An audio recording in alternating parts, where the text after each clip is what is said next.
Assalamualaikum warahmatullahi wabarakatuh.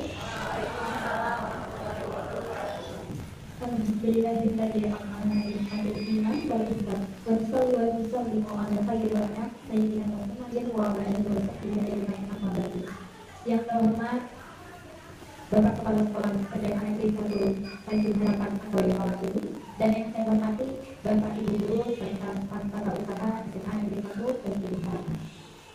Selamat pagi dan salam sejahtera untuk kita semua. Apa kabar Bapak Ibu?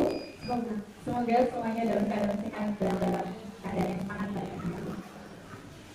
Sebelumnya saya ucapkan terima kasih terlebih dahulu karena kesempatan yang telah Bapak Ibu berikan berkenan menyempatkan hadir dalam kegiatan Destinasi Budaya Positif Sahabat Guru Penggerak Angkatan 10 SMA Negeri 1 Tanjung Harapan. Semoga kita semua bisa mendapatkan ilmu dan inspirasi berharga dari Ibu Sahabat Guru Penggerak ini. Baiklah, untuk membuka acara pada pagi hari ini kita bersama-sama akan menyanyikan lagu Indonesia Raya dengan dirjen yang akan dibawa oleh Ibu Kedatangan Hadirin di Muhammad.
Terima kasih hadirin kita sedang hadir kembali. Selanjutnya kita akan mendengarkan sambut. Selanjutnya kita akan diawali oleh doa yang akan dibawakan oleh Bapak Alianani waktu dan Pak. Bismillahirrahmanirrahim. Assalamualaikum warahmatullahi wabarakatuh. Amin ya Allah ya Rabbal alamin. Bismillahirrahmanirrahim. Alhamdulillahirabbil alamin wassalatu wassalamu ala asyrofil anbiya'i wal mursalin sayyidina wa maulana Muhammadin wa ala alihi wa sahbihi ajma'in. Allahumma inna nas'aluka salamatan fid din wa afiyatan fil jasad wa ziyadatan fil ilmi wa barakatan fil rizqi wa tawbatan qabla al-maut wa rahmatan indal maut wa maghfiratan ba'da al-maut. Allahumma hafidh alaina fi sakaratil maut wa najina minan nar wal afwa ila al-jannah. Rabbana la tuzigh qulubana ba'da idh hadaytana wa hab lana min ladunka rahmatan innaka antal wahhab. Rabbana atina fid dunya hasanah wa fil akhirati hasanah wa qina adzabannar. Sallallahu alaihi sayyidina Muhammadin nabiyil ummi wa ala alihi wa sahbihi wa sallam. Subhana rabbika rabbil izzati amma yasifun wa salamun ala al-mursalin walhamdulillahi rabbil alamin. Terima kasih atas doa yang kami berikan oleh Bapak Alianani. Selanjutnya kita akan sama-sama mendengarkan sambutan dari Bapak Alianani waktu dan Pak.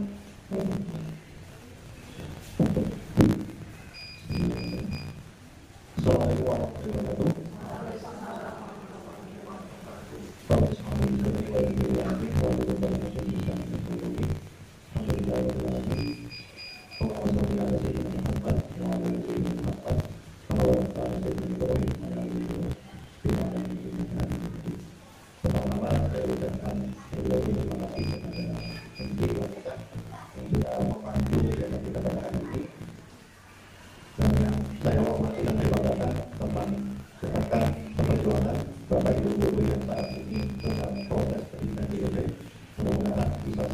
Bapak dengan keadaan sehat, mendapat hasil terbaik hingga akhir perjuangan.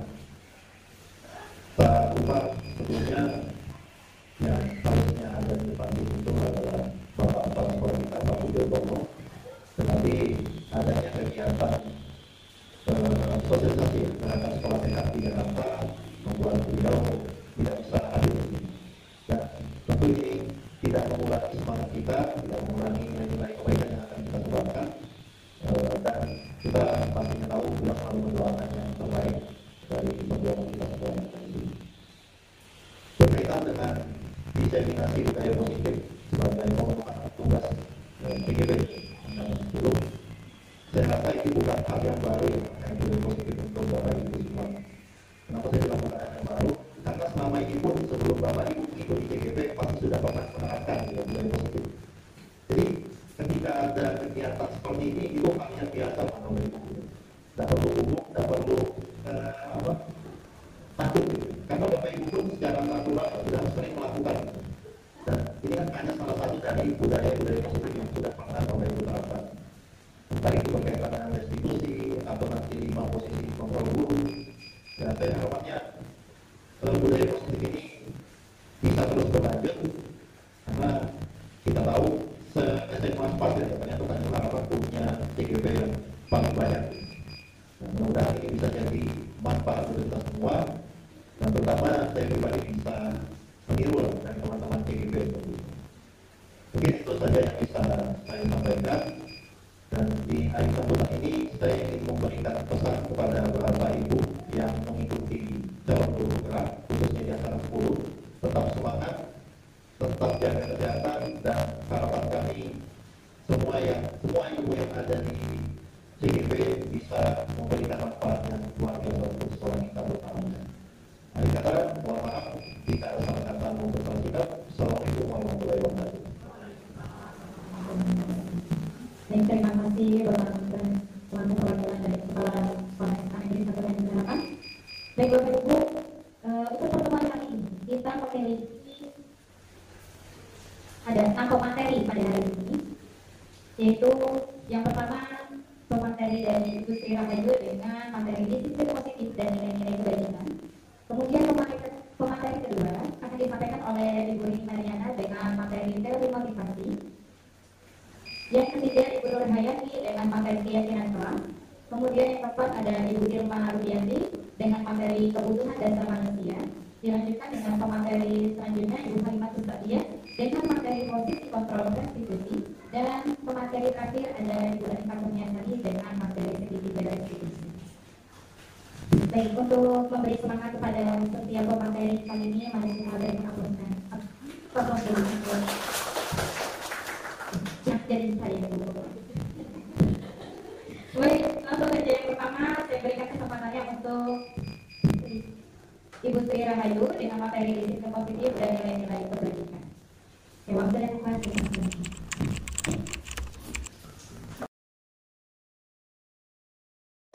Assalamualaikum warahmatullahi wabarakatuh. Terima kasih Bapak dan Ibu yang bersedia hadiri diskusi budaya positif. Nah, saya akan papakan pertama musik dulu mengenal murid. Pada dasarnya kita itu bahasanya adalah kita seolah sebenarnya sama ini sudah mengontrol murid kita. Tapi sebenarnya karena ini terjadi karena muridnya mengizinkan kita untuk mengontrol dirinya. Jadi secara tidak sadar murid itu memberikan izin kepada kita. Padahal itu sebenarnya tidak. Mungkin saja dia merasa takut pada kita, jadi seolah-olah kita itu menolak diri kita. Tapi sebenarnya menurut yang dari salah, ini ilusi. Karena harus sebenarnya ilusi itu adalah sesuatu hal yang terlihat nyata tapi tidak. Yang kedua, ilusi bahwa semua penguatan positif itu efektif dan bermanfaat. Betul kan? Betul kita begini, anak-anak berkira masih kelas ya, kita belajar nanti akan ada nilai tambah loh yang tepat waktu. Rujukan ini ternyata ini adalah salah satu montrol seseorang. Padahal sebenarnya positif ya sebenarnya. Tapi ternyata menyadari bahwa itu semua ternyata itu hanya bagian dari bawah sadar kita yang berusaha untuk mengontrol peserta didik. Nah, makna kontrol selanjutnya adalah bahwa kritik dan membuat orang merasa bersalah dapat memuaskan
semua orang tidak sama-sama.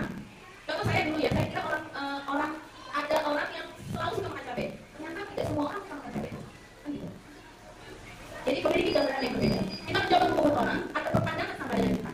Saya kalau mau mengajukan murid itu, dulu ibu tuh gini loh. Dulu ibu tuh begini. Dengan harapan dari cerita ibu dapat berpengaruh kepada murid-muridnya. Akan tetapi ternyata kita berusaha harusnya memahami pandangan orang lain.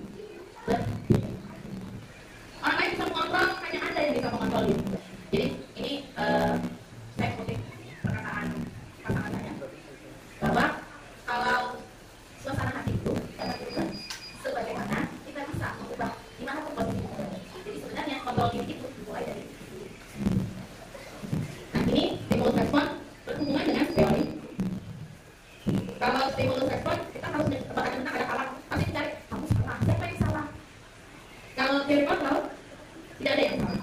Semua memiliki pandangan yang sama. Maksudnya bukan pandangan sama, pandangan yang memiliki tujuan. Jadi pada dasarnya peserta kita itu punya sesuatu yang tidak bisa diukur. Nah tujuan kita mempelajari disiplin positif, kemudian mentransfer ke anak-anak itu adalah untuk menanamkan motivasi kepada murid untuk menjadi orang yang mereka inginkan dan menghargai diri sendiri dengan nilai-nilai yang mereka percaya. Disiplin positif itu agar anak-anak itu memiliki motivasi dari diri sendiri, agar mereka mengetahui nilai-nilai diri mereka.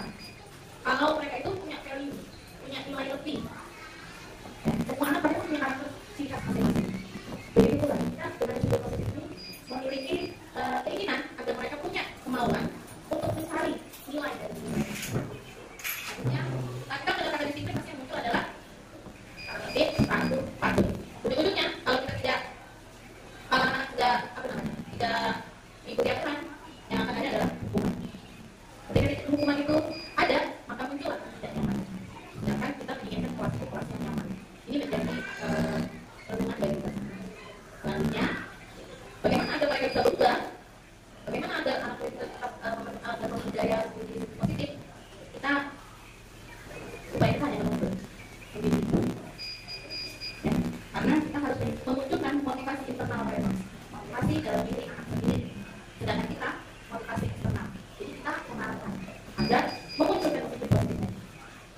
Seperti apa kata Pak dari Matara, di mana ada kemerdekaan di situ harus ada disiplin yang kuat. Disiplin itu bersifat besar, disiplin itu sendiri yang mewajibkan kita dengan sifat-sifatnya. Tapi itu sama saja, sebab kalau kita tidak dapat melakukan hal itu, wajiblah kuasa lain mendisiplinkan diri kita harus kuasa itu, motivasi eksternal. Dan peraturan itu adalah motivasi eksternal agar mereka dapat memiliki budaya ataupun disiplin positif. Ini berdasarkan disiplin berdasarkan arti kata. Disiplin itu artinya belajar, mengikut. Disiplin itu adalah anak itu bisa belajar mengikuti. Tujuannya untuk saya bersama ini menciptakan anak-anak yang memiliki disiplin diri sehingga mereka bisa berperilaku dan mengacu pada nilai-nilai kebajikan. Nilai-nilai kebajikan itu adalah sifat-sifat positif yang mampu membentuk kontrol diri. Nah, nilai-nilai kebajikan yang muncul dalam proses kita ini ada beberapa. Yang saya lebih fokus pada profil pelajar Pancasila. Karena memang ini saat ini menjadi PR kita untuk menanamkan 6 karakter ini kepada peserta didik. Nanti materi berikutnya akan dibahas oleh teman-teman bagaimana sih cara memunculkan karakter ini. Bagaimana cara agar anak-anak bisa menerapkan disiplin positif dalam keseharian. Nah, ini adalah yang kita empati, kuantati, itu dari itu adalah karakter yang ingin dimunculkan dan baik Bapak Ibu, saya akan melanjutkan diseminasi berkaitan dengan budaya positif dengan materi teori motivasi, hukuman dan penghargaan dan restitusi. Apa itu untuk menghindari kebijakan atau hukuman. Nah, ini adalah motivasi yang letaknya itu paling rendah karena apa ya, kalau kita mempunyai motivasi ini kita akan bertanya dalam diri kita apa yang akan saya dapatkan atau apa yang akan terjadi kepada saya jika saya tidak melakukan nilai-nilai kebaikan tersebut. Nah, ini akan muncul dalam diri kita. Kemudian yang kedua untuk mendapatkan imbalan atau penghargaan dari orang lain. Jadi melakukan suatu nilai kebaikan untuk mengharapkan pujian, imbalan. Nah, ini juga menjadi motivasi yang di atas dari mendapatkan hukuman. Jadi nanti kalau misalkan kita mempunyai motivasi yang cukup, kita akan berbicara apa yang akan saya dapatkan jika saya melakukan nilai kebaikan tersebut. Nah, ini asalnya dari motivasi eksternal dari luar. Jadi kalau misalkan stimulus-stimulus dari luar itu dikeluarkan, maka responnya baik tadi tidak akan muncul. Nah, maka yang harus muncul dalam diri kita yaitu motivasi yang ketiga tadi, motivasi intrinsik. Jadi kita memunculkan bagaimana untuk menjadi orang yang mereka inginkan dengan menghargai nilai-nilai kebaikan yang ada dalam diri kita. Jadi yang muncul dalam diri kita apa yang akan saya dapatkan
disetujui oleh murid dan guru. Misalkan kita membuat kesepakatan di kelas, kalau misalkan terlambat 15 menit masuk ke dalam kelas, berarti nanti keluarnya kamu lebih dari 15 menit. Nah, itu adalah konsekuensi. Jadi anak sudah tahu apa sanksinya dan apa yang dilanggar.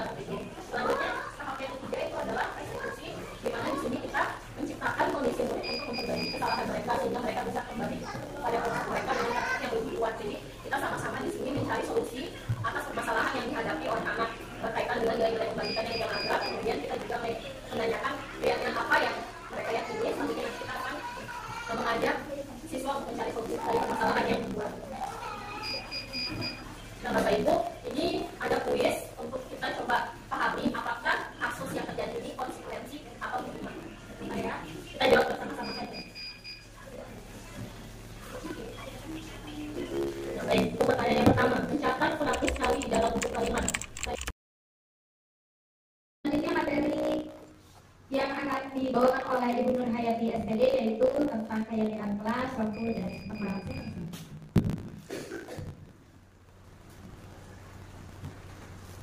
Assalamualaikum warahmatullahi wabarakatuh. Terima kasih untuk kesempatannya. Saya di sini Nur Hayati dari SMA Negeri 1 Bandung Jakarta, calon guru muda angkatan 10. Hari ini saya akan melanjutkan disertasi terkait budaya positif. Sekarang dan Bapak Ibu, di sini ada beberapa keyakinan kelas. Jadi keyakinan kelas ini adalah nilai-nilai kebajikan atau prinsip-prinsip universal yang disepakati bersama secara universal, lepas dari latar belakang suku, negara, bahasa, dan jadi saya masuk dengan keyakinan Bapak Ibu. Nah, tadi sudah dibahas oleh teman sebutnya terkait dengan nilai kebajikan. Jadi kalau orang sudah yakin itu Bapak Ibu, apapun latar belakangnya, sukunya, negaranya, bahasanya, ada apa yang tidak akan menjadi masalah. Kayak tadi kalau misalnya pakai sepeda motor atau juga, mereka harus menggunakan helm karena itu dia yakin. Selanjutnya kita akan membahas jadi terkait pembentukan keyakinan sekolah atau keyakinan kelas. Di sini ada beberapa menurut Jimmy Gosden menyatakan bahwa suatu keyakinan akan lebih memotivasi seseorang dari dalam atau disebut dengan motivasi intrinsik. Nah, seseorang akan lebih tergerak dan bersemangat menjalankan keyakinannya daripada mengikuti serangkaian peraturan. Begitu mulai dengan murid-murid kita. Jadi kalau kita ketahui ternyata murid kita itu akan lebih tergerak nanti ketika kita buat sebuah keyakinan kelas. Karena keyakinan kelas itu dibuat melalui kesepakatan bersama. Kalau peraturan atau kata-kata itu dibuat oleh sekolah ya Bapak Ibu, tanpa melibatkan murid atau siswa. Sedangkan keyakinan kelas ini diproses melalui curah pendapat, melalui diskusi, kemudian disepakati di kelas tersebut. Makanya dia dianggap nanti lebih mudah menerapkan karena dia berpartisipasi dalam pembuatan keyakinan tersebut. Selanjutnya Bapak Ibu, ada dua kata kunci di sini, ada peraturan dan keyakinan. Apa sih sebenarnya peraturan? Peraturan biasanya lebih rinci dan konkret. Suatu kelas dapat memiliki lebih dari satu peraturan. Peraturan juga bisa bertambah seiring dengan berjalannya waktu. Itu namanya peraturan. Sedangkan keyakinan bersifat lebih abstrak dan bebas dibandingkan peraturan. Contoh ini Bapak Ibu. Misalnya dilarang mencoret meja atau kursi. Itu menurut Bapak Ibu peraturan atau keyakinan? Peraturan. Dilarang mencoret meja atau kursi. Lalu keyakinannya seperti apa? Keyakinannya kita ambil dari nilai kebaikan, yakni menjaga kebersihan. Menjaga kebersihan itu maknanya lebih universal. Nanti bisa dimasukkan dalam berbagai macam kegiatan. Beda dengan peraturan. Kalau peraturan nanti dilarang mencoret meja atau kursi, dilarang membuang sampah sembarangan, tambah lagi Bapak Ibu. Nah, kalau dalam keyakinan kelas juga menjaga kebersihan, berarti sebenarnya mau dilarang membuang sampah sembarangan, dilarang mencoret dan sebagainya. Begitu ya. Nah, Bapak Ibu, ini adalah skema total berkaitan dengan keyakinan kelas. Keyakinan kelas yang diambil contoh adalah hormat. Nah, Bapak Ibu, orang yang memiliki keyakinan tentang hormat, maka perilakunya akan tampak seperti satu, dasar tepat waktu. Dua, menyiapkan teman dan guru setiap hari. Tiga, mengembalikan barang teman yang telah dipinjam dan mengucapkan terima kasih. Nah, itu adalah orang yang memiliki keyakinan tentang hormat. Maka perilakunya akan seperti itu Bapak Ibu. Berbeda ketika dia tidak memiliki keyakinan, maka sedih hadir terlambat. Tidak punya keyakinan Bapak Ibu di dalam dirinya. Kemudian tak acuh kepada teman dan guru. Kemudian tidak mengembalikan barang yang telah dipinjam dan meletakkan sembarangan. Jadi ini bisa kita perhatikan terlebih dulu. Kita bisa melihat juga kondisi peserta didik kita, apakah nanti keyakinan kelas kita sudah diterapkan atau belum. Nah, caranya adalah kita menganalisis melalui KTP. Apakah sudah sesuai atau belum. Nah, nanti baru klasifikasikan, oh itu dari siswa saya sudah memiliki keyakinan tentang apa yang memang sudah disepakati. Selanjutnya ada bagian tampak seperti tabloid. Bapak Ibu, kita ambil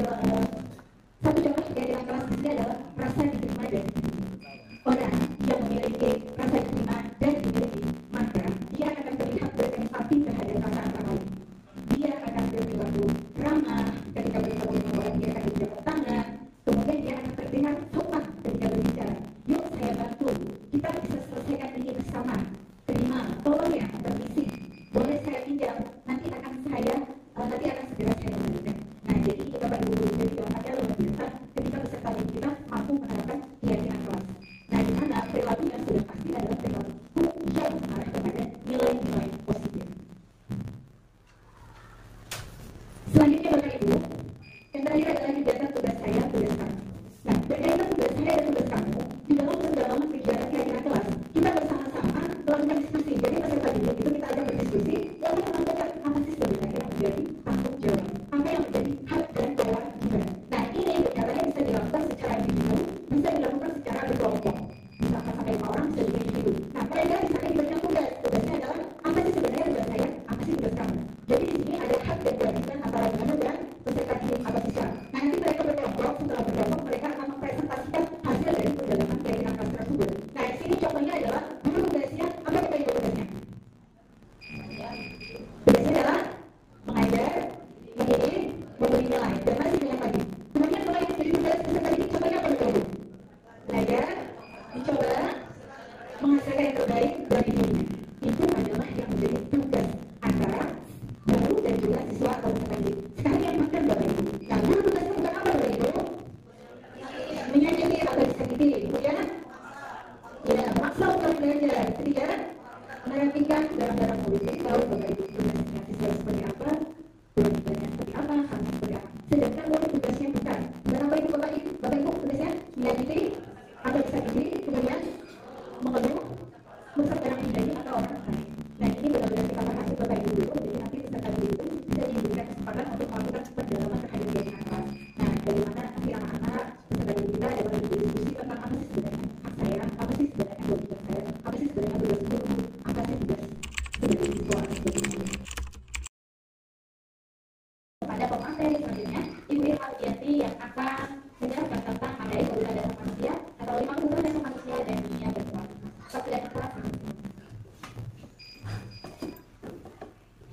Assalamualaikum warahmatullahi wabarakatuh. Ya, terima kasih Bapak Ibu atas waktunya untuk mengikuti diseminasi budaya positif dari calon guru penggerak SMA Negeri 1 Tanjung Harapan. Jadi saya salah satu pemateri pada diseminasi ini. Baik, sebelum masuk materi, kelompok ini sudah siang. Jadi kelompok sudah siang, semoga semangatnya untuk mengikuti diseminasi ini masih seperti semangat pagi. Oke, semangat pagi Bapak Ibu. Semangat pagi. Halo. Hai. Oke, masih semangat ya. Oke, pada kesempatan ini saya akan mempresentasikan salah satu materi dari budaya positif. Tadi beberapa materi sudah disampaikan oleh ibu-ibu CGP sebelumnya. Jadi pada kesempatan ini saya akan menyampaikan materi tentang 5 kebutuhan dasar dan dunia berkualitas. Oh iya, saya belum memperkenalkan diri. Kalau sudah kenal, nanti saya perkenalkan diri lagi. Oke, saya Irma Alfiati, calon guru penggerak angkatan 10 dari SMA Negeri 1 Tanjung Harapan. Oke, pada materi ini tujuannya dapat menjelaskan kebutuhan dasar yang menjadi motif dari tindakan manusia baik murid maupun guru. Kemudian tujuan kedua dapat menganalisis dampak tidak terpenuhnya kebutuhan dasar terhadap pelanggaran peraturan dan tindakan yang tidak sesuai dengan nilai kebajikan. Kemudian tujuan yang ketiga dapat mengidentifikasi peran sekolah dan guru dalam upayanya menciptakan lingkungan belajar dan pemenuhan kebutuhan anak yang beragam.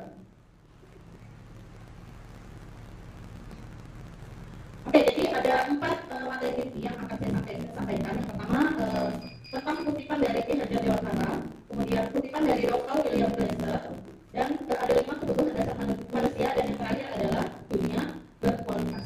Baik, saya langsung masuk ke materi pertama. Ya, di sini ada kutipan dari Ki Hajar Dewantara selaku Bapak Pendidikan Nasional. Oke, beliau mengatakan kita ambil contoh perbandingannya dengan hidup tumbuh-tumbuhan seorang petani yang menanam padi. Misalnya, hanya dapat mengepung tumbuhnya padi. Ia dapat memperbaiki kondisi tanah, memelihara tanaman padi, memberi pupuk dan air, membasmi ulat-ulat atau jamur-jamur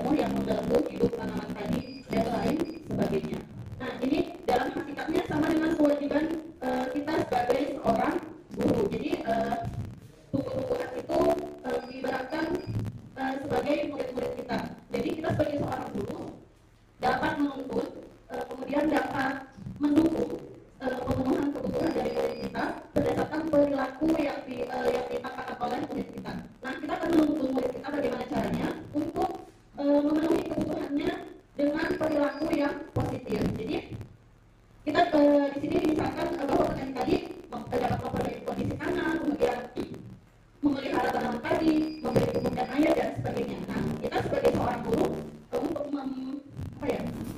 untuk memenuhi kebutuhan murid kita supaya menjadi manusia yang berkualitas, sama seperti kebutuhan tadi supaya tumbuh menjadi tanaman yang baik, yang berkualitas dengan kualitas yang baik. Kita harus mampu mengetahui apa yang dibutuhkan oleh murid kita, sehingga kita dapat membantu murid kita untuk menjadi manusia yang berkualitas. Oke, selanjutnya ada kutipan dari Dr. William Glasser. Ini merupakan seorang psikiater dari Amerika Serikat. Beliau mengatakan seluruh tindakan manusia memiliki tujuan tertentu, yaitu memenuhi kebutuhan dasarnya. Ketika 5 kebutuhan dasar telah terpenuhi secara memadai, maka murid akan tumbuh dengan seimbang dan bahagia. Sebaliknya, ketika kebutuhan dasar tidak terpenuhi dengan baik, maka seseorang akan mengalami emosi negatif seperti bosan, kecewa, sedih, bahkan mereka dapat melakukan perbuatan yang bertentangan dengan nilai-nilai kebajikan atau melanggar peraturan. Oke, jadi semua tindakan kita masuk dalam lingkup pekerjaan kita sebagai seorang guru. Jadi ketika kita menghadapi murid atau peserta didik yang melakukan pelanggaran, sebenarnya yang mereka lakukan itu memiliki alasan, dan alasannya merupakan pemenuhan dari salah satu kebutuhan dasarnya sebagai seorang manusia. Jadi menurut William Glasser ini ada 5 kebutuhan dasar. Nanti akan saya jelaskan lebih lanjut. Jadi kita sebagai seorang guru harus tahu kira-kira murid kita berperilaku positif atau berperilaku negatif itu penyebabnya apa, kebutuhan dasar yang belum terpenuhi atau yang ingin dipenuhinya, mengapa melakukan perilaku tersebut itu apa. Jadi kita harus sebagai seorang guru kita harus bisa lebih mendalami tentang 5 kebutuhan dasar ini, kemudian bagaimana penerapannya dalam perilaku murid kita. Nah, nanti 5 kebutuhan dasar ini akan saya jelaskan di materi berikutnya. Nah, ini 5 kebutuhan dasar manusia menurut Dr. William Glasser. Ada bertahan hidup, kasih sayang dan rasa cinta, kemudian penguasaan, kebebasan, dan kesenangan. Oke, sebelum masuk ke materi ke masing-masing poin, di sini ada pemantik dulu. Nah, di sini ada kalimat. Kalimat pertama, ibu guru bilang saya tidak boleh bersenandung sewaktu mengerjakan tugas. Katanya kelas harus tenang, tidak ada suara. Kan nggak seru jadinya. Nah, menurut Bapak Ibu, apakah kalimat ini diungkapkan oleh murid tersebut tujuannya apakah tindakan yang dilakukan murid tersebut untuk memenuhi salah satu kebutuhan hidup manusia? Apakah termasuk dari perilaku untuk memenuhi salah satu kebutuhan hidup manusia? Kira-kira kebutuhan hidup apa yang ingin dipenuhi oleh murid tersebut?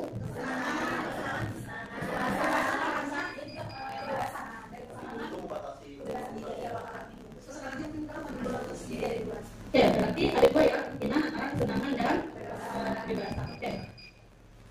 Lanjut. Kalimat kedua, ibu guru tidak menyapaku hari ini, padahal aku pakai jaket rambut baru. Nah, ini merupakan kalimat dari salah satu murid. Dia mengungkapkan kalimat ini karena tidak terpenuhinya salah satu kebutuhan hidupnya. Kira-kira kebutuhan apa? Kasih sayang. Coba satu orang, kenapa kira-kira kebutuhan hidup yang ada di kalimat ini adalah kasih sayang dan rasa cinta? Siapa yang bisa memberikan alasan? Ada? Kalimat. Baik, ini menurut pendapat saya, itu ibu gurunya kemungkinan biasanya mungkin punya perhatikan dia dari segala hal apa yang dilakukan oleh anak itu tadi. Nah, pada hari itu dia pakai rambut baru. Biasa kayak anak apalagi anak SPK, misalnya baru dia tinggal oleh ibunya. Nah, artinya di situ dia merasa gurunya ini kayaknya ada perbedaan deh di hari itu ketika dia pakai rambut, gurunya tidak keluar dengan dia atau menyapa dia. Artinya anak-anak itu merasa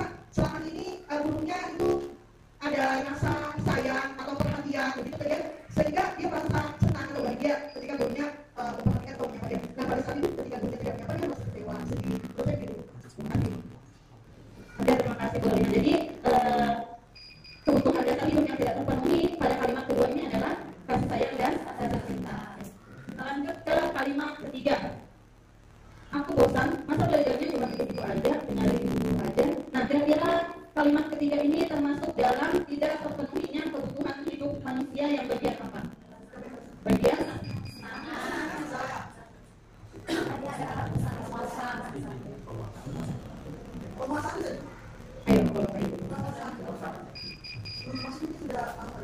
Coba satu orang bisa menjelaskan apa jawabannya dan alasannya. Siapa? Ustaz? Sebenarnya kalau pendapat saya pribadi ini dari subjektif saya, di sini ada dua hal yang ada dua kebutuhan yang mengenai psikolog saya. Pertama itu kesenangan. Dia tidak dapat kesenangan di sini, makanya dia akan bosan. Ada yang akan merasakan bosan. Kemudian ada aspek penguasaan. Dia mengetahui si aktor ini mengetahui bahwa dia telah bosan. Berarti ada dia telah menguasai emosinya, dia telah menguasai perasaannya, dia bisa mengungkapkan bahwa dia telah bosan terlepas dari apa yang dia rasakan. Itu sih kalau saya. Ya, terima kasih Ustaz. Jadi menurut Ustaz ada dua kebutuhan dasar yang tidak terpenuhi, yaitu kesenangan dan kebebasan. Oke, terima kasih dulu. Kesenangan dan penguasaan. Oke, kita dulu. Lanjut kalimat keempat.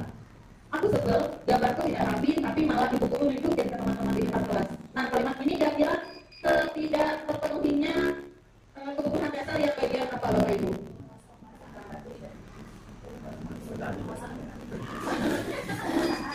Kayak apa? Penguasaan. Oke, mungkin Yati bisa menjelaskan kenapa mengatakan penguasaan. Baik, terima kasih. Dari kalimat keempat, ini aku sudah gambarku tidak rapi, tapi malah ibu guru tunjukin ke teman-teman di depan kelas. Jadi menurut saya kebutuhan di sini adalah terkait penguasaan. Karena ternyata di dalam penguasaan tersebut anak itu sepertinya ingin terlihat terganti, ingin terlihat ditampilkan, tetapi banyak kenyataan belum oleh guru tersebut. Jadi terkait hal ini bahwa untuk terkait sesuatunya itu bahwa ternyata ini menunjukkan prestasinya pun. Kalau terkait sesuatu ini. Ya, terima kasih Bu Yati. Jadi menurut Bu Yati, apa kebutuhan dasar yang tidak terpenuhi pada kalimat keempat adalah penguasaan. Sekarang kita cek jawabannya. Ternyata kalimat pertama itu adalah tidak terpenuhinya kebutuhan hidup bagian kesenangan. Ya, jadi penjelasannya akan saya jelaskan di materi kebutuhan dasar nanti. Kemudian kalimat kedua ternyata kebutuhan dasar yang tidak terpenuhi adalah kasih sayang dan rasa cinta. Dan lanjut kalimat ketiga. Nah, kalimat ketiga ternyata yang tidak terpenuhi adalah kebebasan. Dan kalimat yang keempat yang tidak terpenuhi adalah penguasaan. Nah, untuk tahu alasannya, kita akan masuk ke 5 kebutuhan dasar manusia. Ada bertahan hidup, kebutuhan bertahan hidup. Nah, kebutuhan bertahan hidup adalah kebutuhan yang bersifat fisiologis untuk bertahan hidup. Contohnya, ini lebih ke kebutuhan primer, sekunder, seperti sandang, papan, pangan, kesehatan, pendidikan, dan sebagainya. Kemudian, komponen biologis, contoh komponen biologis pada kebutuhan ini, salah satu contohnya adalah reproduksi. Jadi kita sebagai manusia, reproduksi itu merupakan kebutuhan untuk bertahan hidup. Jadi mungkin ada yang tidak bisa bertahan hidup jika tidak mendapatkan pasangan. Jadi harus cepat-cepat dapat pasangan dia apa yang mana ya?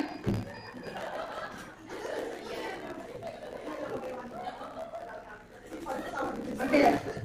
Kemudian yang terakhir komponen psikologis pada kebutuhan ini meliputi kebutuhan akan rasa aman.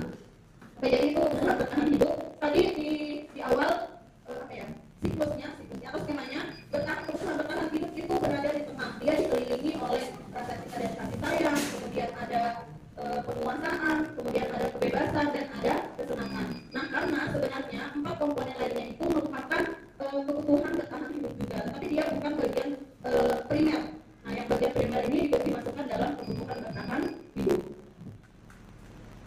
Kemudian kita lanjut kasih sayang dan rasa cinta.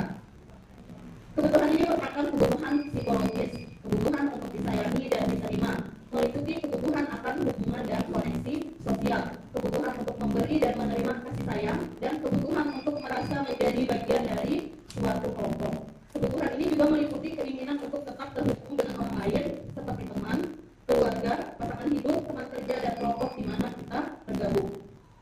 Anak-anak yang memiliki kebutuhan dasar kasih sayang dan rasa diterima yang tinggi biasanya ingin disukai dan diterima oleh lingkungannya. Mereka juga akrab dengan orang tuanya. Biasanya mereka belajar karena suka pada gurunya. Bagi mereka, teman sebaya sangat penting. Mereka juga biasanya suka bekerja dalam kelompok. Nah, kelompok murid-murid kita dengan dengan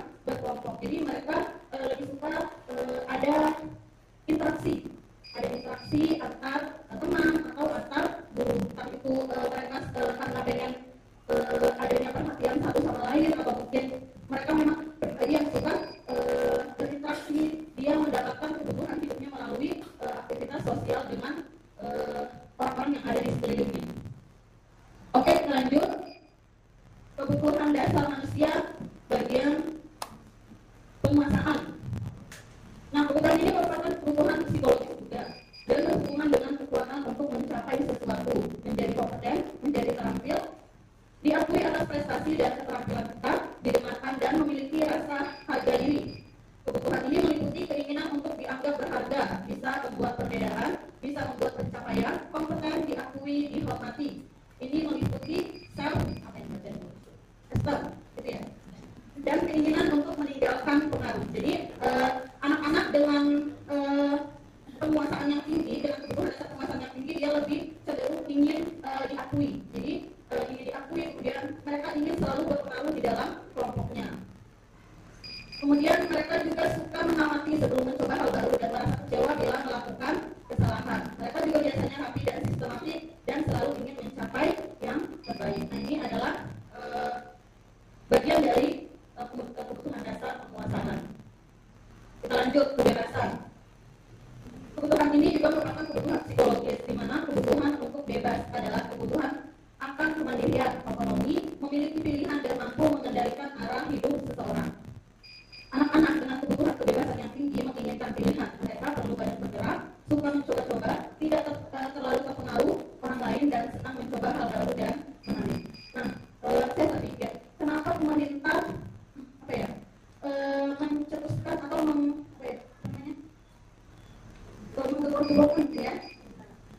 menjalankan untuk kita menerapkan pembelajaran berdiferensiasi. Nah, mungkin alasan salah satunya supaya murid kita mencapai kebutuhan hidup bagian kebebasan. Jadi mereka bebas untuk belajar sesuai dengan gaya belajar yang mereka sukai, tidak lagi hanya fokus pada satu gaya belajar. Misalnya guru menerapkan hanya menonton video, sedangkan tidak semua murid suka dengan gaya belajar itu. Nah, makanya mungkin pemerintah di kurikulum merdeka ini menggalakkan kita harus menerapkan pembelajaran berdiferensiasi supaya kebutuhan dasar murid kita bagian kebebasan ini bisa terpenuhi dalam pembelajaran yang kita lakukan di kelas. Oke, kita lanjut. Yang terakhir, kebutuhan dasar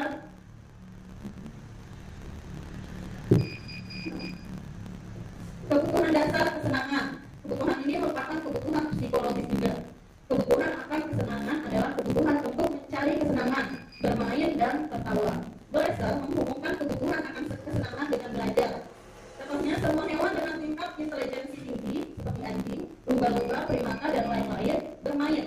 Saat mereka bermain, mereka mempelajari keterampilan hidup yang penting. Manusia tidak berbeda. Anak-anak dengan kebutuhan dasar kesenangan yang tinggi biasanya ingin menikmati apa yang dilakukan. Mereka juga bisa berkonsentrasi tinggi saat mengerjakan hal yang disenangi. Mereka suka permainan dan suka mengoleksi barang, suka bergurau, suka melukis, dan juga menggemaskan.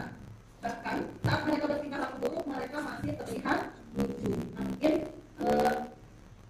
kalau kita lihat dari kasus bully yang yang pernah terjadi di sekolah kita, mungkin salah satu faktor yang ingin dipenuhi oleh si pembuli itu adalah faktor untuk memenuhi kebutuhan dasar hidupnya bagian kesenangan. Mungkin mereka menganggap apa yang mereka lakukan, bullying yang mereka lakukan itu adalah sesuatu yang lucu dan membuat dia bahagia tanpa memikirkan apa yang dirasakan oleh teman yang dibulinya.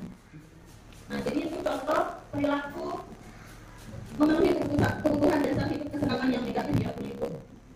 Nah, di 5 kebutuhan dasar ada satu peristiwa. Nah, ini baru kebetulan. Ibu Rudi, guru wali kelas 10A di SMA Negeri 1 Tanjung Harapan, sedang bingung menghadapi ulah salah satu murid di kelasnya, yaitu Haikal. Beberapa anak di kelas 10A telah datang padanya dan mengeluhkan bahwa Haikal yang seringkali meminta bekal makan siang mereka dengan paksa. Jika Anda menghadapi situasi seperti Ibu Rudi, apa yang akan Anda lakukan? Menurut Anda, kira-kira apa alasan?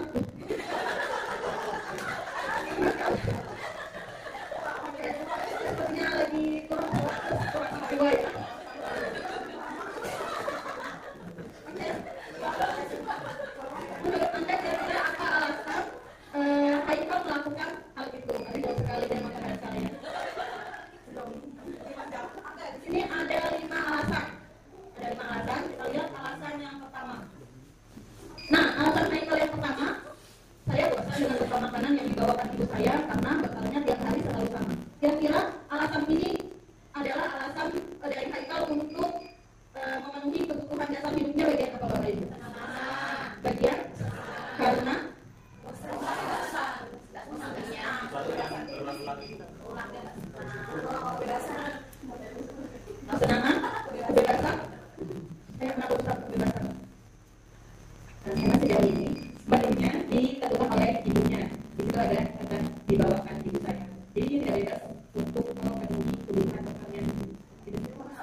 kebutuhan kasih sayang dan rasa cinta yang tinggi, dia suka diperhatikan. Nah, mungkin saja murid-murid kita yang melakukan pelanggaran-pelanggaran itu dia memiliki sifat, memiliki kebutuhan dasar kasih sayang dan rasa cinta yang tinggi, sehingga mereka melakukan pelanggaran-pelanggaran karena pengen diperhatikan oleh bapak ibunya. Itu bisa saja terjadi. Kemudian alasan ketiga, iseng saja Bu, saya senang melihat kalau teman saya ketika kesal saat makanannya saya ambil. Nah, kira-kira kebutuhan dasar apa yang dipenuhi di kalimat ini? Iya, biar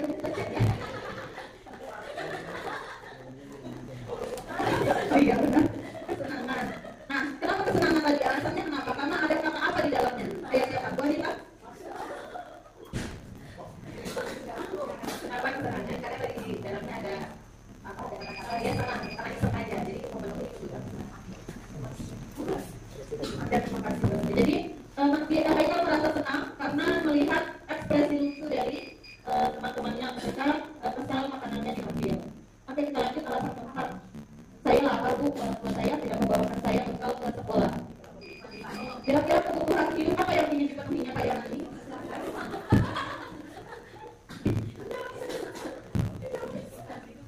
Bertahan hidup ya?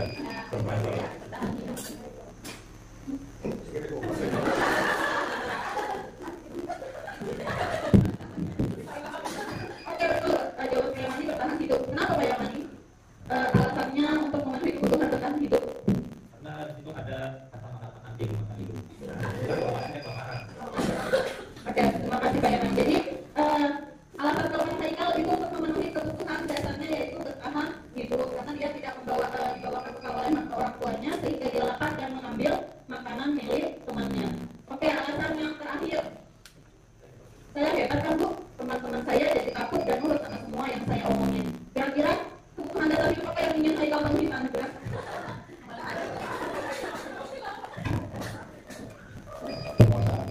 Masa kenapa Pak? Ada sih, ada mengatas yang mengukur bahwa sampai di mana sih pribadinya Haikal ini dikenal sama orang-orangnya, sampai mana sih ditakuti, tidak sampai dikenal sama orang-orangnya. Dan itu ada faktor penguasaan. Kita cek jawaban teman-teman. Iya, benar sekali. Jadi di alasan kelima, Haikal ingin memenuhi kebutuhan dasar hidupnya yaitu kekuasaan. Oke, ditunggu di KDP angkatan 12 tahun ya.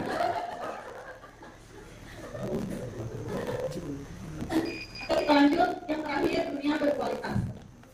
Dunia berkualitas adalah tempat khusus dalam pikiran, tempat menyimpan gambaran representasi dari semua yang diinginkan. Bisa berisi orang-orang, hal-hal dan apa saja yang terbaik dalam hidup dan membuat diri merasa bahagia dan terpenuhi kebutuhan dasar hidupnya. Dr. William Glasser menyebutkan seperti semacam album foto, sehingga isinya tidak akan terlalu banyak, hanya akan terdiri dari beberapa hal saja yang sangat signifikan dan benar-benar terbaik dalam hidup, yang membuat hidup menjadi lebih bermakna. Kebutuhan dasar bersifat lebih umum dan universal, sedangkan dunia berkualitas lebih unik dan personal. Nah, murid kita juga mempunyai gambaran dunia berkualitas mereka. Tentunya sebagai guru, kita ingin mereka memasukkan hal-hal yang bermakna dan nilai-nilai kebajikan yang hakiki ke dalam dunia berkualitas mereka.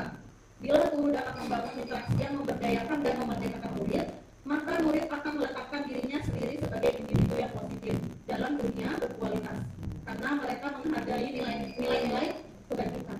Oke, jadi dalam dunia berkualitas, masing-masing kita memiliki dunia berkualitas yang berbeda-beda sesuai dengan representasi kita.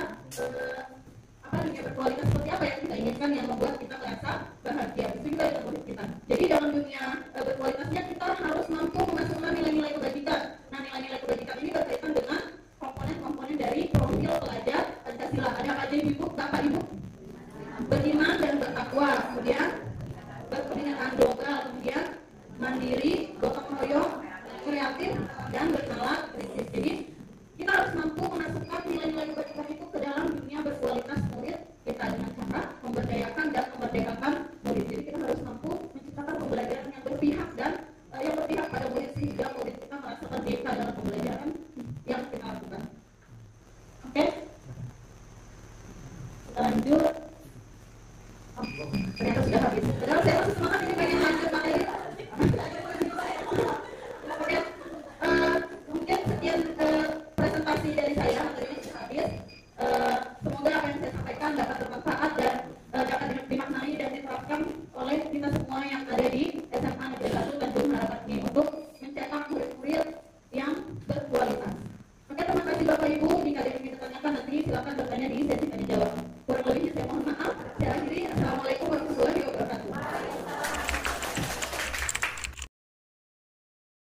Insya Allah saya akan membawakan materi tentang restitusi 5 posisi kontrol.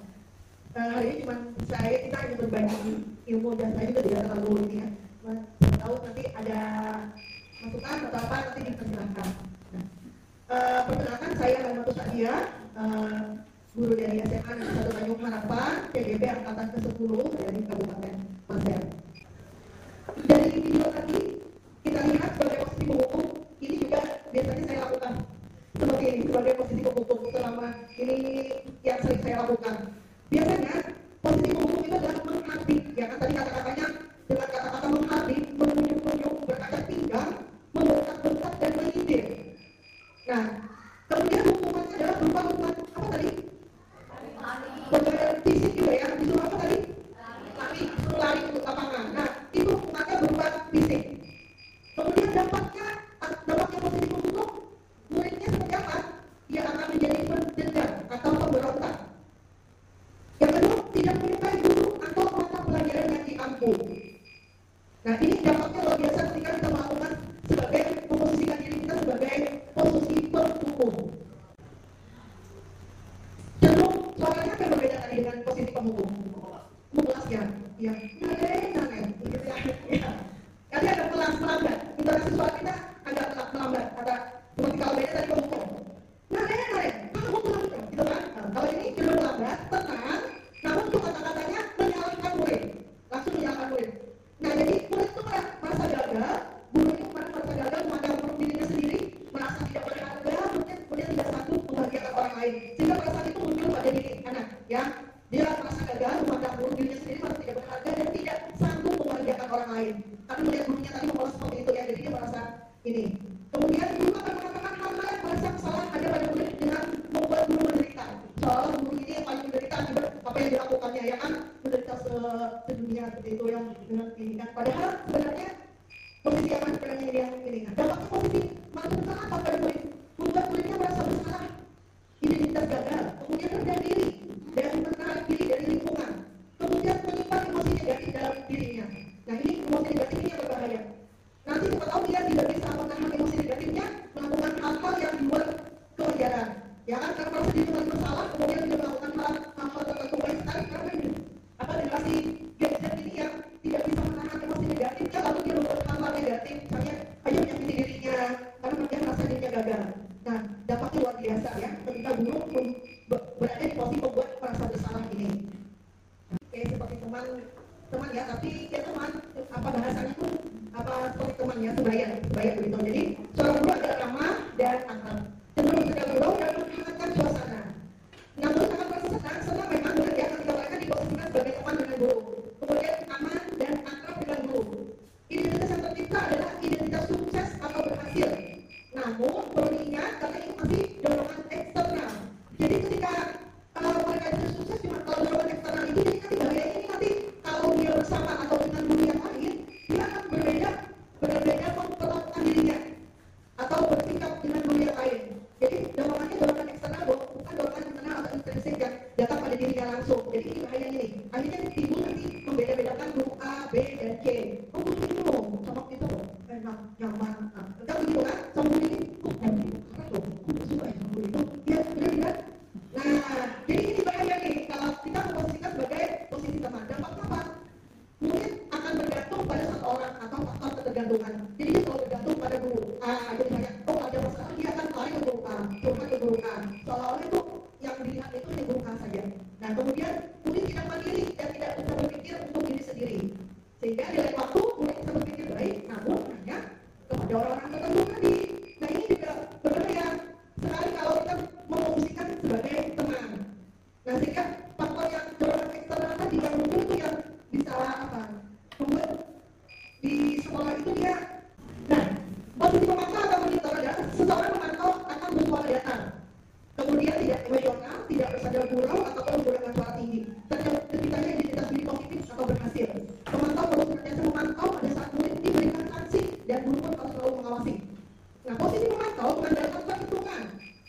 atau studi bagiannya Bu Anita. Nah, kalau di posisi manajer juga karena tadi suara manajer itu netral, tidak emosional, tidak terlalu lemah dan juga tidak bekerja tinggi. Kemudian terciptanya identitas positif atau berhasil. Kemudian dengan tulus mengajukan pertanyaan yang bermakna agar membuka pikiran murid. Kemudian guru membimbing murid untuk memecahkan masalah secara mandiri. Oke. Nah, semoga penggambaran dari 5 posisi kota dan diperhatikan ini dapat menjadi ajang refleksi kita semua agar nantinya dapat terus mengasah dan menerapkan disiplin positif yang memerdekakan murid. Mari terus berlatih dan bersemangat, jangan putus asa. Terima kasih. Mohon maaf jika ada salah-salah kata. Kebenaran hanya dari Allah dan salah hanya pada diri saya sendiri. Terima kasih. Assalamualaikum warahmatullahi wabarakatuh.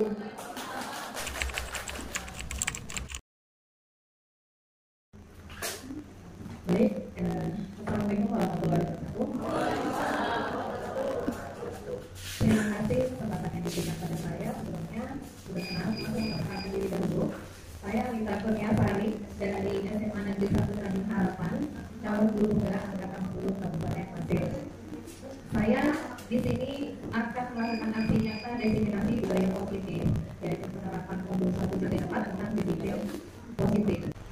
Baik, Bapak Ibu mungkin pernah dengar atau baru dengar segitiga restitusi itu adalah suatu proses dialog yang dijalankan oleh guru atau orang tua agar dapat menghasilkan murid yang mandiri dan bertanggung jawab. Tapi tidak hanya di sekolah ya Bapak Ibu, tetapi bisa kita terapkan di rumah. Mungkin banyak sekali konten-konten yang membedakan antara Nikita Willy dan siapa namanya itu? Udah Damis. Nah itu secara tidak langsung itu jadi segitiga itu tidak hanya di sekolah Bapak Ibu, tetapi di rumah juga bisa. Kita menghadapi anak kita itu bagaimana? Jadi proses dialog. Jadi anak-anak kalau di rumah kalau kita marahin jika dia berbuat salah, otomatis anggapannya kan berbeda dengan cara kita mengadakan dialog dengan mereka. Nah, idealnya saat kita menerapkan segitiga restitusi, kita idealnya menggunakan posisi manajer. Sudah jelas nomor 5. Posisi manajer itu adalah posisi guru membimbing murid untuk mengatur dirinya. Maunya dia itu seperti apa, keyakinan dirinya itu apa yang keluar dalam dirinya. Kemudian guru mengembangkan motivasi intrinsik dari dalam, sehingga penanaman nilai-nilai kebaikan dapat berkembang. Jadi dengan posisi manajer ini, insya Allah profil pajak Pancasila di kurikulum Merdeka itu insya Allah dapat terpenuhi.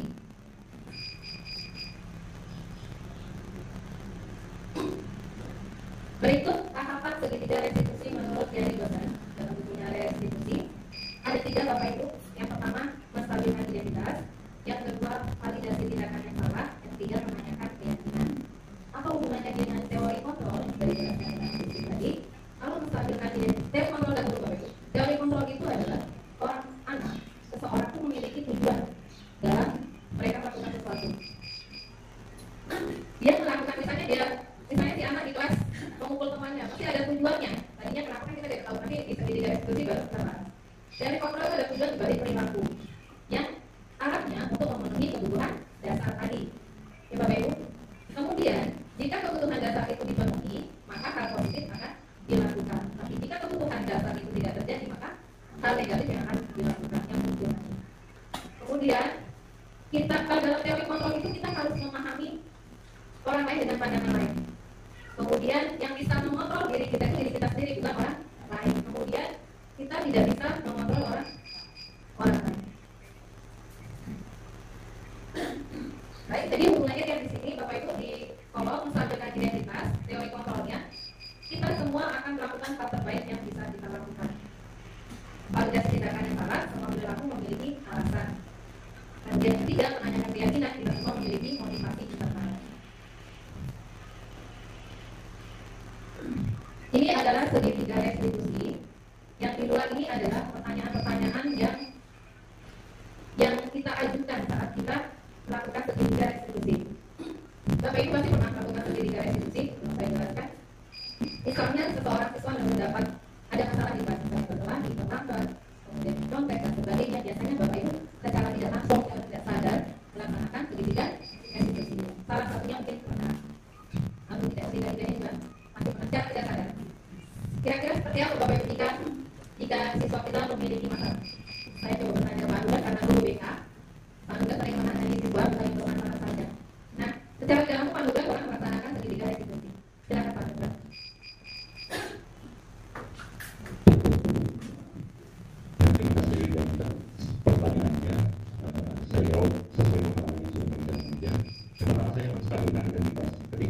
anak itu datang menggurui kan, pasti mereka sudah punya rasa bersalah. Menstabilkan identitasnya adalah ketika dia sudah tahu, kan biasa tuh anak-anak kalau sudah salah untuk apa kerjain caranya main-main seperti apa. Kita katakan seperti ini. Bahkan kalau ada kenal kita sama dengan anak misalnya terlambat adalah pasti semua orang pernah terlambat. Artinya kita bukan membenarkan kesalahannya, tetapi kita coba menstabilkan identitasnya bahwa setiap orang itu punya kesalahan. Di sini kita mencoba menstabilkan poin ya. Terus yang kedua, validasi tindakan yang salah. Kamu terlambat kan pasti ada penyebabnya. Itu kita gali terus, jangan sampai kita tahu oh benar tidurnya larut malam atau dia bantu orang tuanya.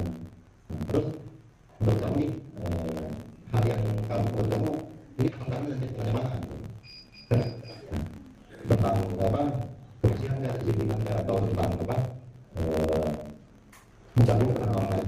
Kedisiplinan Pak. Oh ya, berarti ini mengganggu ya atau kedisiplinan. Di situ terus gimana caranya supaya hari yang kayak ini terlambat kayak ini tidak terulang lagi. Nah, diskusi tentang berdiskusi tentang apa sih yang bisa dilakukan usaha, apa yang bisa dilakukan oleh peserta tadi supaya menjadi terlambat seperti itu. Selanjutnya nih Pak Anton. Terima kasih Pak Dita. Secara tidak langsung sebelum kita segitiga eksekusi, sebenarnya kita sedang laksanakan segitiga eksekusi.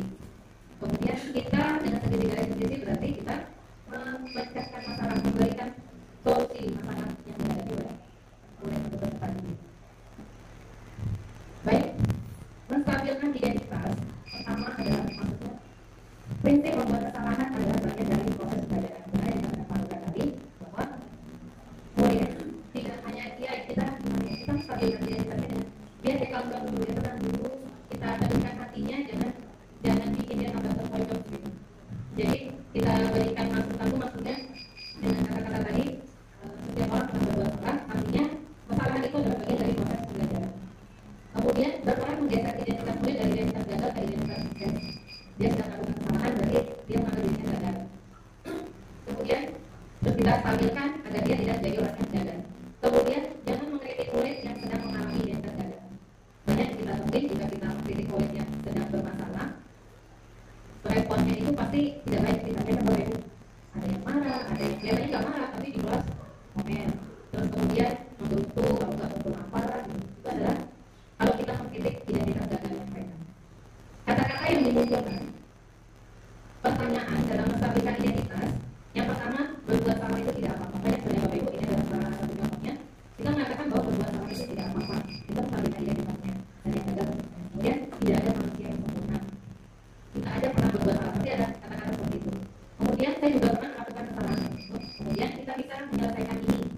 Kalau kita mengatakan kita bisa menyelesaikan ini, kira-kira peserta ini artinya agak ini kan tadi yang amarah banget jadi agak kalem, agak tenang, mulai tenang. Kemudian Bapak Ibu tidak tertarik mencari siapa yang salah, tapi Bapak Ibu ingin mencari solusi dari masalah ini. Kamu bakal merasa begitu, kemudian apakah kamu sudah menjadi teman yang baik buat dirimu sendiri? Nah tadi di awal saya menjelaskan bahwa posisi ideal saat kita melaksanakan ini adalah posisi manajer. Diri kita sendiri aja harus kita tenangkan dulu, jangan terpancing emosi. Emang susah sekali, apalagi sudah dari rumah, mungkin nggak bagus. Tapi gimana caranya kita belajar ini, mendapatkan materi ini, mengajarkan kita bahwa lebih dewasa lagi dan kita harus lebih memahami murid lagi. Kita harus dewaskan nantinya seperti buat Bu Tani bilang tadi, keluasan muda, lebih kalem lagi. Dengan dialog ini, murid akan merasa lebih aman dan nyaman sekolah. Kemudian yang kedua adalah validasi tindakan yang salah. Berdasarkan prinsip kerja perilaku berupaya memenuhi suatu kebutuhan tertentu. Kemudian guru akan bergeser dari pemikiran psikotes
Kemudian kamu patut bangga pada dirimu sendiri karena kamu telah memiliki sesuatu yang penting buatmu.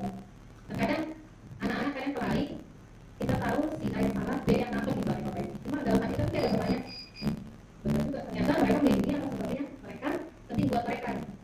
Terkadang, nah itu makanya perlu dilakukan proses ketiga restitusi. Kemudian kamu boleh mempertahankan sikap itu, tapi kamu harus menambahkan sikap yang baru. Kita ajarkan menemukan solusi. Kemudian yang ketiga, menanyakan keyakinan. Keyakinan kelas atau sekolah, sudah ada bapak ibu di kelas sudah dengan wali kelas, belum apa dan sekolah sendiri memiliki keyakinan. Kita tanyakan lagi, teori kontrol menyatakan bahwa pada dasarnya kita termotivasi secara intrinsik. Kita tanyakan lagi motivasi apa yang ada dalam diri anak tersebut melakukan hal itu. Kemudian saat perilaku telah divalidasi, identitas sudah telah stabil. Yang pertama menetapkan identitas sudah terlaksana, validasi tindakan yang sudah stabil sudah kita lakukan. Maka mulai interaksi yang berkaitan keyakinan dengan tindakannya yang salah. Jadi mereka kita ingatkan keyakinan apa yang mereka yakini di kelas dan sekolah. Dan pemikirannya telah bergeser dengan ingin menjadi orang yang di dunia mungkin jadi apa itu sudah kita arahkan ke situ dengan menanyakan keyakinan kelas. Pertanyaan menanyakan keyakinan. Apa yang kita percaya sebagai kelas atau sekolah atau keluarga? Kemudian apa nilai-nilai umum yang telah disepakati?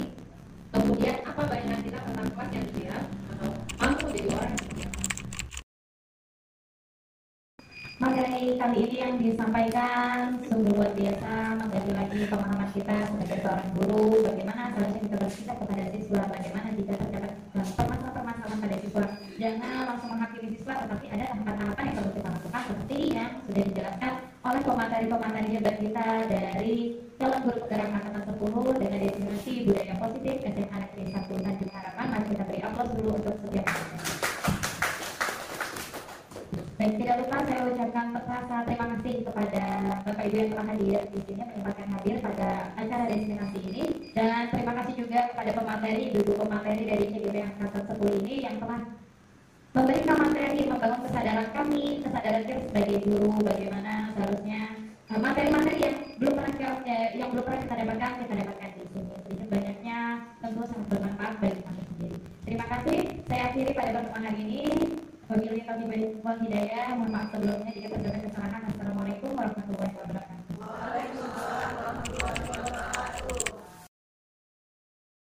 Assalamualaikum warahmatullahi wabarakatuh. Saya Nur Zabania, guru mata pelajaran Bahasa Inggris di SMA Negeri 1 Tanjung Harapan.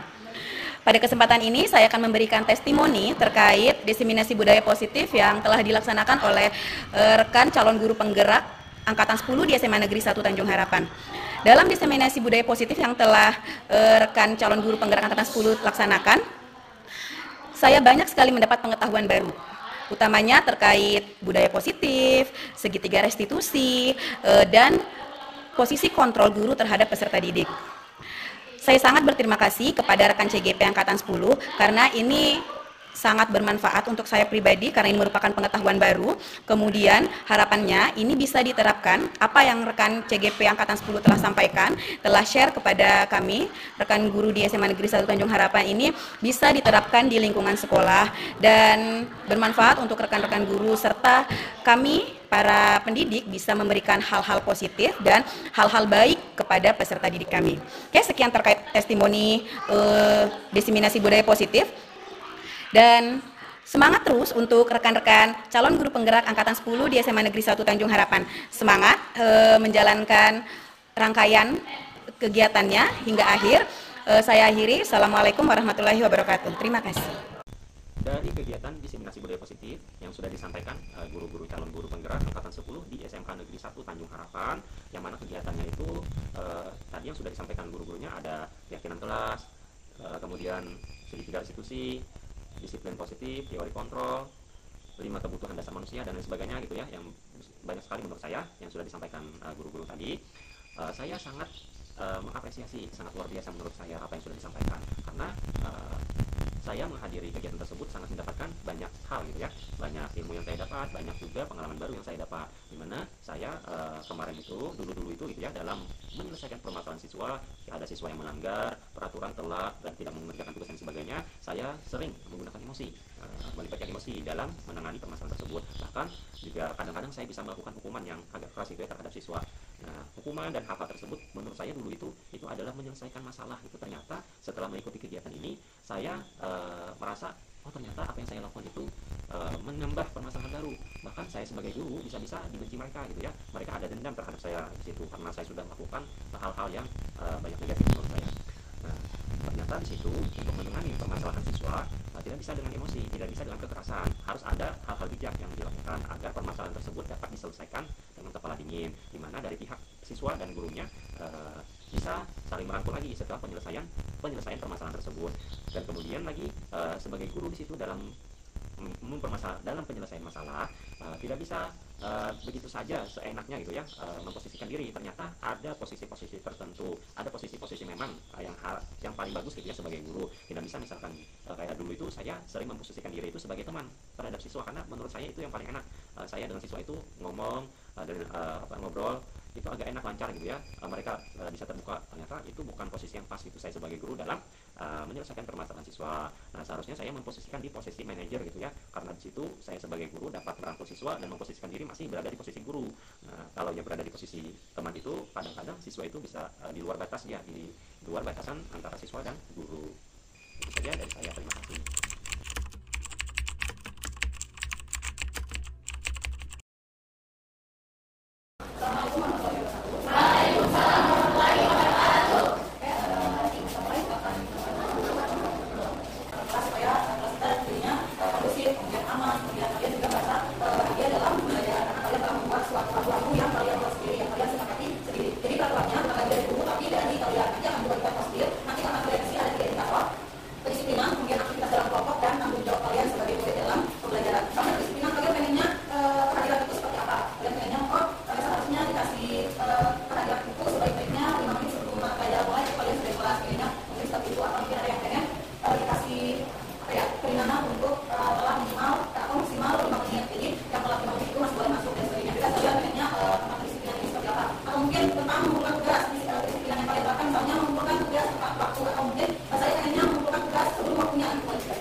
lagi. Kemudian mempunyai ujian masing-masing. Jadi ada 8, saling membantu, semua anggota kelompok saling bekerjasama, kemudian semua berpartisipasi, semua aktif, saling menghargai antara teman, berdiskusi lagi antara teman, tidak boleh berbagi dan mempunyai tugas masing-masing. Oke, selanjutnya ujian tanggung jawab.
Assalamualaikum warahmatullahi wabarakatuh.